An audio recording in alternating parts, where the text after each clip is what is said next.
बस्तर में सुरक्षा बलों की लगातार कार्रवाई का असर अब नक्सलियों पर दिखने लगा है। हाल ही में सुरक्षा बलों ने नक्सलियों को विस्फोटक पहुंचाने वाले 9 मददगारों को गिरफ्तार किया था। संवेदनशील इलाकों में नक्सलियों तक विस्फोटक के साथ जरूरी सामान न पहुंचे, इसके लिए फोर्स विशेष अभियान शुरू करने वाली है। नक्सलियों को घेरने के लिए तेलंगाना, आंध्र प्रदेश, महाराष्ट्र और ओडिशा के साथ मिलकर छत्तीसगढ़ पुलिस रणनीति बना रही है। आपको बता दें कि पुलिस ग्रेहाउंड फोर्स नक्सलियों के मांद में घुसकर उन्हें मुंहतोड़ जवाब दे रहे हैं।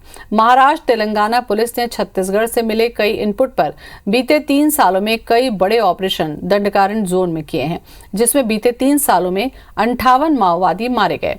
वहीं कई बड़े नक्सली लीडर ने दवाओं के अभाव में दम तोड़ा है।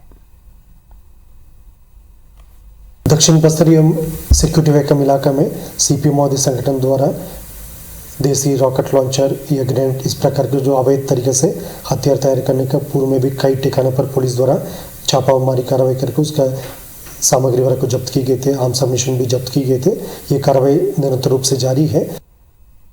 और इसी खबर पर ज्यादा जानकारी के लिए हमारे संवाददाता नरेश मिश्रा हमारे साथ में जुड़ चुके हैं। नरेश, नक्सलियों को घेरने की जो कोशिश है वो कहीं ना कहीं रंग ला रही है, उसका असर अब सकारात्मक रूप से दिखने लगा है। जी हाँ, देखिए, और लगातार छत्तीसगढ़ ने भी इस मामले में काफी सुधार किया है कि सिलसिलेवार जो बड़ी घटनाएं थी उनमें काफी गिरावट दर्ज की गई है और तकरीबन 40% के आसपास जो नक्सल हिंसा की घटनाएं थी वो बस्तर इलाके से भी अब कम होती नजर आ रही हैं। तो ये एक बड़ा सुधार दिखाई देता है पुलिस की तैयारियों के लिहाज से।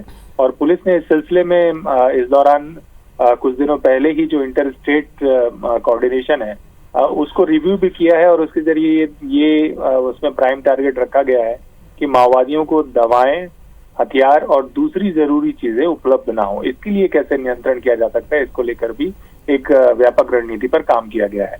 और इसी के सिलसिले में बस्तर आईजी सुंदरराज पी ने यह दावा किया है कि जो लगातार ये कोशिश की गई उसी का ये नतीजा है कि अब नक्सलियों के पास हथियार नहीं है, इसलिए वो बड़े हमले नहीं कर पा रहे, कोई बड़े एम्बुश नहीं कर रहे और लोकल हथियारों का ज्यादा। नरेश, इस तरीके से नक्सलियों को घेरने की एक अलग जो रणनीति अपनाई गई, चाहे वो दवाई उपलब्ध कराने की बात हो, चाहे उन तक मदद किसी भी तरीके से सामान को पहुंचाने को लेकर हो, उसका असर दिख रहा है क्योंकि कहीं ना कहीं कमजोर हो रहा है इसमें नक्सली नेटवर्क।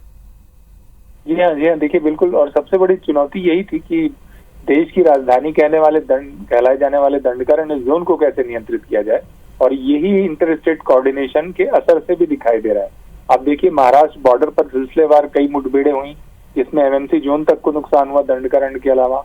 और इसी तरह से तेलंगाना ने छत्तीसगढ़ इलाके में दाखिल होकर, क्योंकि एक बड़ा इलाका ऐसा है जहाँ छत्तीसगढ़ के पास बल और अन्य सुविधाएं नहीं है, उसके मुकाबले तेलंगाना का बॉर्डर ज्यादा नजदीक पड़ता है और वहाँ फोर्सेज ज्यादा एडवांस है। तो वो उन इलाकों में दाखिल होकर ऑपरेशन करके सीनियर और कई बड़े माओवादियों को मार गिरा रही हैं। चलिए, बहुत बहुत शुक्रिया आपका नरेश जानकारी के लिए।